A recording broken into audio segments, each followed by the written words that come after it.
Hello, this is Arun Srinivasa, and I'm here to help you learn engineering mechanics and its use in structural design. Today, we are going to talk about fatigue life estimation, part 2, how to adjust the nominal stress for the stress concentration factor and other factors. So all of this now will be empirical table lookups. So there is not really a whole lot of stuff, deep concepts here, but you should have the idea of how this works. So the previous two videos, one talked about how to find the moment and torque. The second one talked about why the moment is considered alternating and the torque is considered steady. Now we are going to look at how to adjust for all these factors so that we can compare our specimen with the R.R. Moore bending specimen and find out what will be the life. Okay, so let's get going.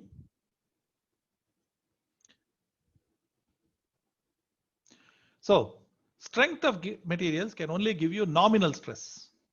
The actual stress depends upon local geometry. And this is a very key point that I want to talk about, which is that when we did all these calculations about deflections, it was enough for us to know that it was a stepped shaft, stepped size, and also it was enough for us to know it was steel. It didn't matter what kind of steel, because roughly speaking, for most steels, the Young's modulus is more or less the same. But it's an entirely different situation for strength. Strength considerations are always about detail. What I mean by that is, it is not just the steel, it's what kind of steel, what heat treatment did you give it, what surface treatment you gave it. It's not only step, but what kind of step, how big is the step, what is the root radius, all these details come. That is one of the reasons why we do the deflection calculations first before we do the strength calculations, because the deflection calculations are about the big picture, geometry and overall type of material. Strength calculations are always about detail. What is the step size? What is the root radius? What are the stress concentrations? What is the kind of surface you have? And all these other manufacturing details show up when you look at strength calculations. Okay. So the main idea here is that due to steps in the shaft, there will be stress concentrations. We need to adjust for this in two stages. First, we compute the effect of the notch alone. Notch means step alone using elasticity, and then correct it for plasticity, for plastic flow. So that is a two-step process.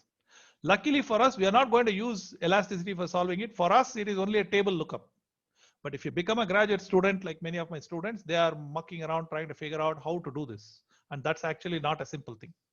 Okay. Luckily for people who are using it, it's fairly simple. You just do a table lookup. So let's see how this table lookup works.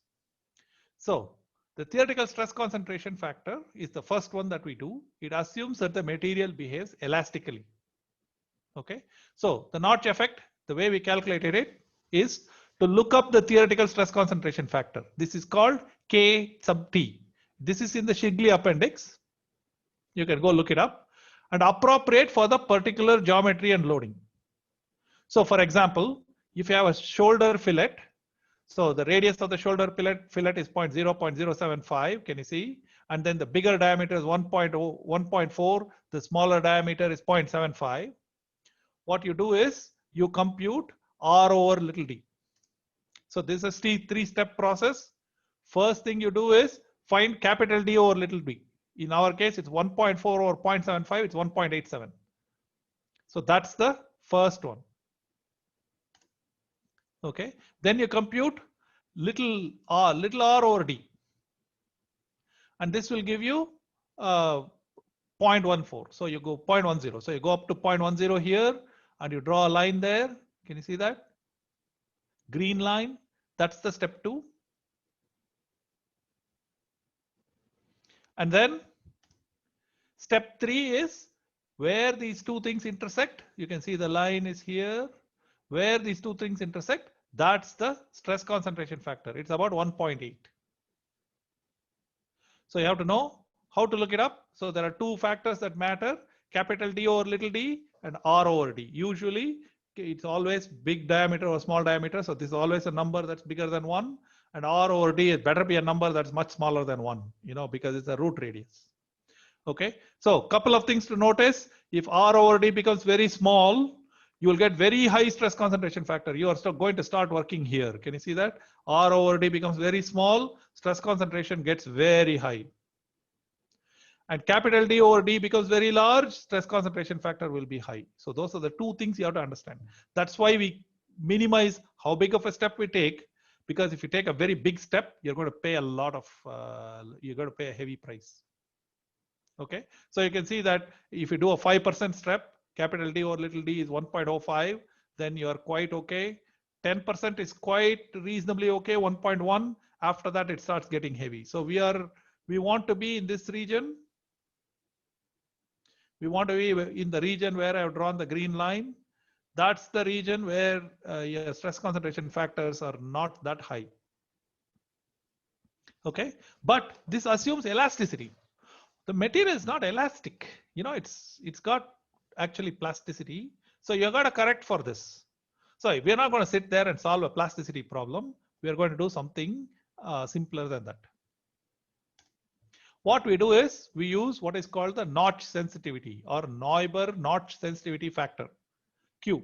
So how do you compute that? Q equal to 1 over 1 plus square root of A over square root of R. So root radius shows up there again. R is the root radius and A is a material parameter which tells you how ductile the material is or how forgiving it is. So A is very large means it's very forgiving. Q will be close to 1. If A is very small, it's very unforgiving. And so then you'll have trouble. Q will be close to 0. And then if A is very small, Q will be close to 1. So it will be fairly serious. From Shigley, we have the following empirical formulae. Bending or axial load, the square root of A is given by this funny formula in terms of SUT. And then torsion is given in some, this is just a curve fit. So you can go look it up. It's on chapter 6, 635, 635A, 635B. This is in Shigley. How we came up with this? Brute force computation and testing and curve fit. Okay. For our case, R is 0.075 inch, SUT is 100 KSI, and we are considering bending. So we are in the first list. So if I compute this, root A is 0.0623, so Q is 0.815. Okay, so now we figured out the notch sensitivity factor. So now what? Now we find the fatigue stress concentration factor. This is called KF. And this is 1 plus Q times KT minus 1. So if Q is 1, this whole thing is just 1, so there's no stress concentration. If Q becomes very large, this will really matter. In our case, I mean, if Q becomes very small, it will really matter. 0.815 times 1.8 minus 1, I get 1.65.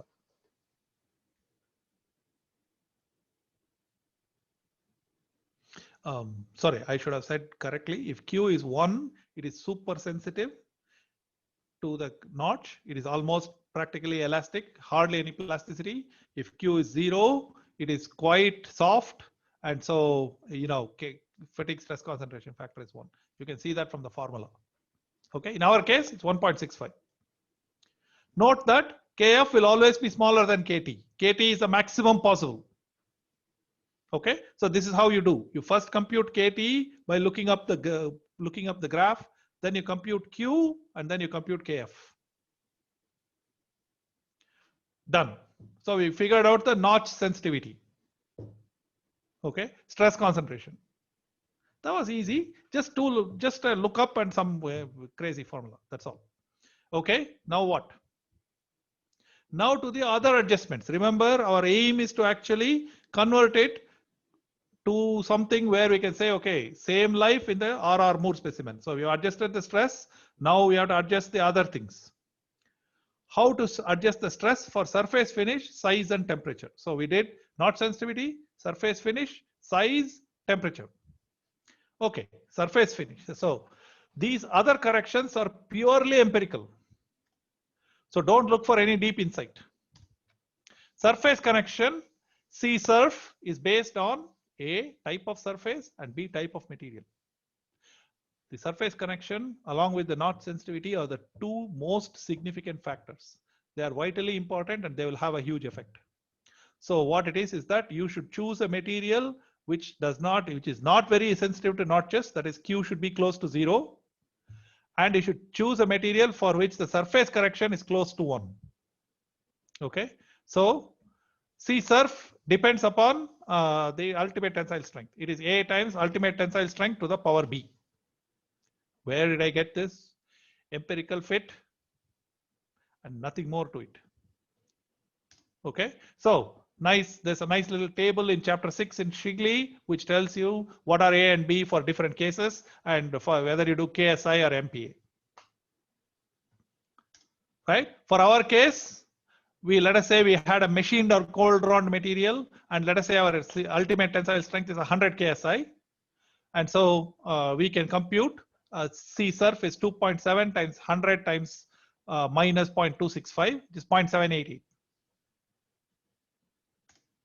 Okay, so that's it. So that's surface correction. Okay, notice that surface correction starts at 1 and decreases with higher quality of surface. So the worst case is 1. The better your surface, the lower the value. That's how it works. Also, high strength materials have lower C surf values. They are more delicate.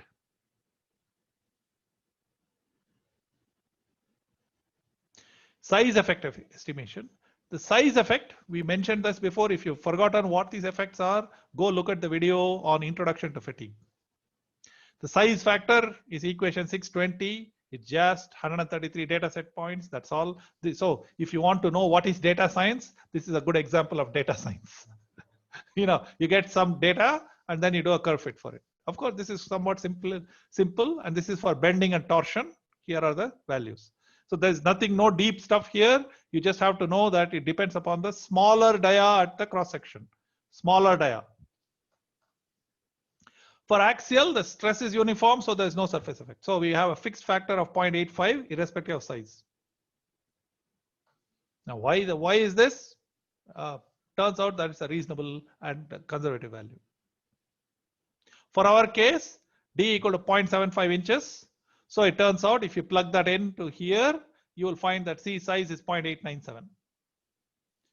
Okay.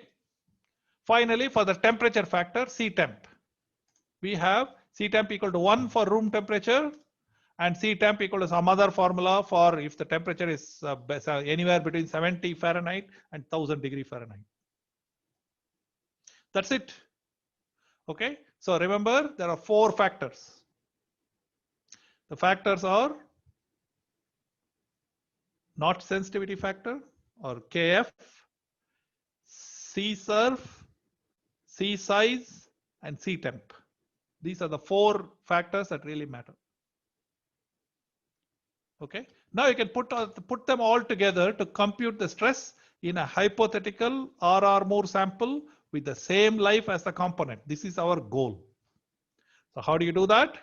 You take your alternating stress multiplied by KF and divide by the other 3 factors. The reason for multiplication and division has to do with the fact that how these factors are defined. So don't ask me why I put something in the numerator, something in the denominator. Everything is an empirical value, right? So that is how they are listed. So what it tells you is our sigma alt was 21.7 KSI. So KF turns out to be 1.65, which we computed, divided by 0.7, 0.887, blah, blah, blah. We got 51 KSI. Okay. So now we know that. So what does it mean? 51 KSI is how much stress you have to apply to the RR Moore sample to have the same life as your component, in which there was only 21.7 KSI stress on your component. Remember, that's only nominal stress. So if you want to have the same life because of all the steps and surface finish issues and all of that, it will have a same life as a 51 KSI RR Moore sample. Okay. So how much life does a 51 KSI RR Moore sample have? So let's go take a look. So we have to create the fatigue life curve and use it to get fatigue life. So now we are further empirical formulae. So what it is that there are two things I could do. I can take a RR Moore sample, apply 51 KSI and measure it. And that would be done if the part is critical. Okay. And if it is really critical, forget about RR Moore. I take the part and directly test it. But if it's not that critical, what can I do? So here is our part with a nominal alternating stress 21.7. And we want to find that it has the same life. We found out that it has the same life as RR Moore specimen with alternating stress of 51 KSI. Okay. So how much, what's the life of RR Moore specimen with a 51 KSI? For example, if I want to know whether this sample lasts for 50,000 cycles, I will ask the same question to the corresponding RR Moore specimen. Will that last 50,000 cycles with that stress, 51 KSI stress? Okay, so how do I do that? Well, we run tests and it turns out that your stress strain curve in log plot looks like this. Okay, so there are several key points here. First thing is, please notice that if you don't want it to last at all, one cycle, you just apply ultimate tensile strength, it will fail in one cycle. You know what I mean? As soon as you apply the ultimate tensile strength, it will fail. It turns out that if you apply a stress that is roughly half of the ultimate tensile strength, okay, roughly half. I'm not saying exactly half, but roughly half. It will turn out that it will have infinite life. That is, you can cycle as long as you want, nothing will happen. This is true for steel. And then in the intermediate region, it's a reasonable straight line. Notice that there is some spread, but it's a reasonable straight line. So it looks like this. Okay. So if you are in this slope region, the shallow slope region, it's called low cycle fatigue. Okay. This is typically what airplanes and other high performance vehicles, they are here. Here is where many nuclear parts and so on live here in the finite life region. And then this is where the cheap parts live. So we put such low stress that we think it will last forever. So that's the infinite stress. So this shape. And what we are interested in, we are not interested in the low cycle region because that's a altogether different situation. We are mostly interested in the finite life and infinite life region. So the equation for the highlighted portion, this portion is given by A times 2n to the B, where n is the number of cycles, or n equals 1 over 2 the load at which you are applying divided by A to the power 1 over B.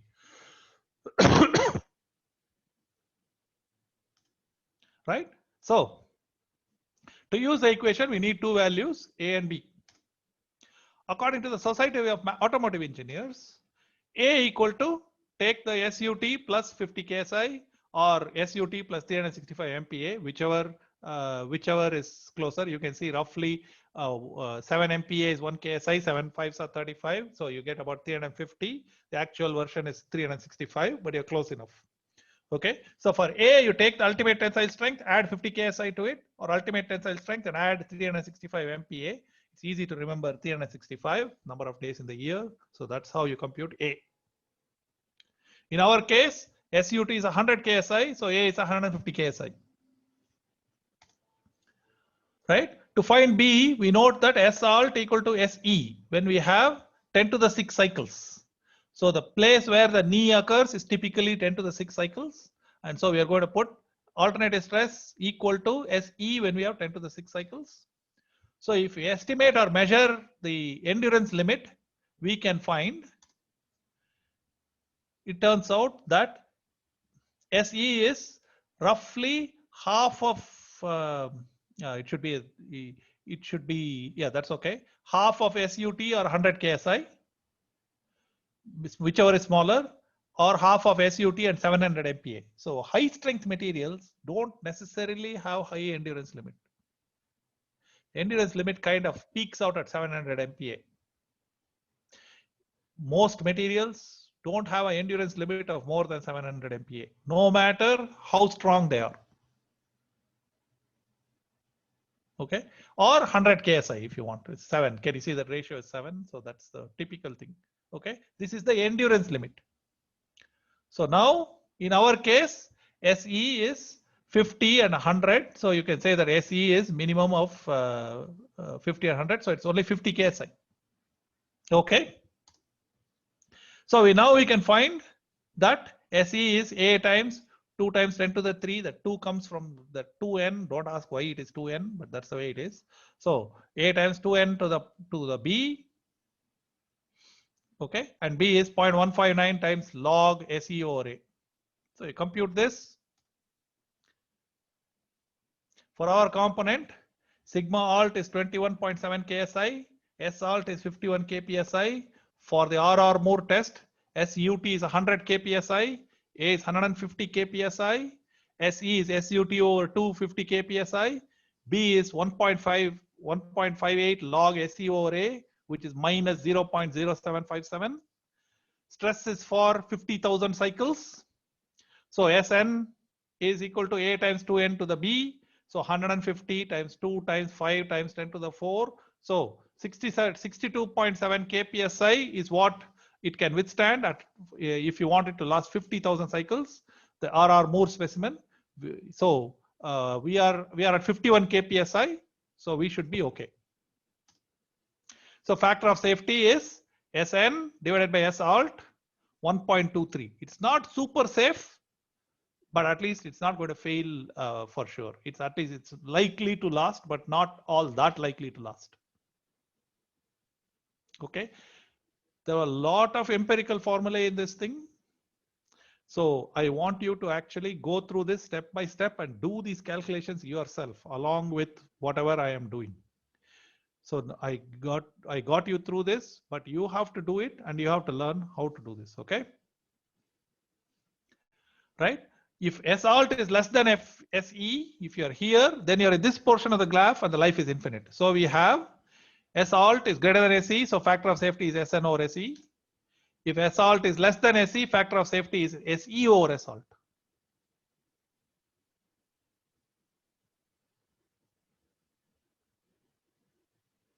So let's summarize the steps. It is a good idea to memorize this list. Find the force or moment vectors at the cross section of interest. That is where it starts. Resolve the moment vector and find the twisting and bending moments. So this is item number 2. Compute the nominal alternating stress. This is where we do strength of materials. Compute the adjustments. There are 4 adjustments. K surf, which goes in the numerator, the C's goes in the denominator, and then you find the adjusted stress, S alt. And this is an entirely empirical step. From SUT of the material, estimate A and B. This is empirical. Then the life is given by N equal to 1/2 S alt divided by A to the power 1 over B. Done. We are completely done.